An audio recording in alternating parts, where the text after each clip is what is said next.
በዳይ ሆኖ ተበዳይ የሚመስል እንደ ምቀኛ ይቻላል። ልክ እንደ ተበደለ ሰው ነው የሚንገበገበው። የበደለው ግን እሱ ለምን እገሌ ያገኘ ነው ስጠኝ ብሎ እኮ መለመንም በሩ ክፍት ነበር። የሆነ ነገር እንግዲህ የሚቻል ከሆነ ማለት ነው። መስጠት አለመስጠት ያው የተለማኙ ፍቃድ ነው። ከዛ ግን እገሌ ለምን አገኘ ነው የሚለው። በሐያታችን ራሱ እንደ ምቀኝነት ጎጂ ነገር የለም። ደግሞ የማይለቅ በሽታ ነው። ኩሉ العداوات قد ترجى ازالتها الا عداوه من عاداك عن حسدها ሁሉም ጸቦች ሁሉ ወደ በእርቅ ሊወገዱ ይችላል። ማንም ሰው ቢጣላ ደም የተፋሰሰ እንኳን ይታረቃል። ምቀኛም ማስታረቅ ግን አይቻልም። ለምን ምቀኛ ለምን አገኘ ነው። እንግዲህ ምቀኛህን ለማስደሰት ሀብታም ከሆንክ ድሃ መሆን አለብህ። አዋቂ ከሆንክ መሀይም መሆን አለብህ። ትልቅ ከሆንክ ትንሽ መሆን አለብህ። ያ ነው የሚያስደስተው። ጠፍተህ ወይም ተዋርደህ ማየት ነው የሚፈልገው። የእሱ ስራ ባልሆነ ነገር የተወጠረ በሽተኛ ነው። የሸጡት ነገር ነፍሳቸውን ነው፣ የገዙት ደግሞ ኩፍር ነው። በጣም ይገርማል። ውድን ነገር ለርካሽ ነገር ሸጡ።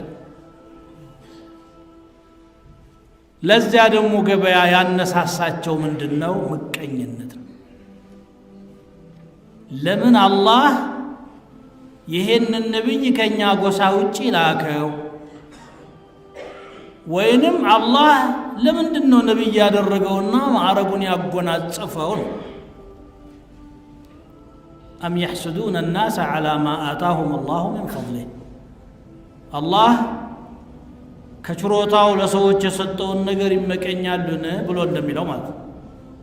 እንግዲህ አንድ ነብይ የሚሆነው ራሱን አጭቶ ራሱን አዘጋጅቶ እንደ ፕሬዝዳንታዊ ምርጫ አይደለም። መራጮቹን አዘጋጅቶ ለዚህ ደረጃ አብቁኝ እንዲህ ይሰራላችኋለሁ ብሎ አይደለም። እሱም ለዚህ ነገር መዘጋጀቱን አያውቅም። አላህ ነው እንጂ የሚያዘጋጀው። አላሁ የስጠፊ ምን አልመላኢከቲ ሩሱለን ወሚን ናስ።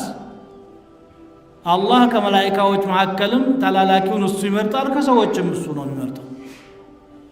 አላሁ አዕለሙ ሐይስ የጅዐሉ ሪሳለተህ። መልእክቱን የት ቦታ ማስቀመጥ እንዳለበት ከማንም ይበልጥ የሚያውቀው አላህ ነው።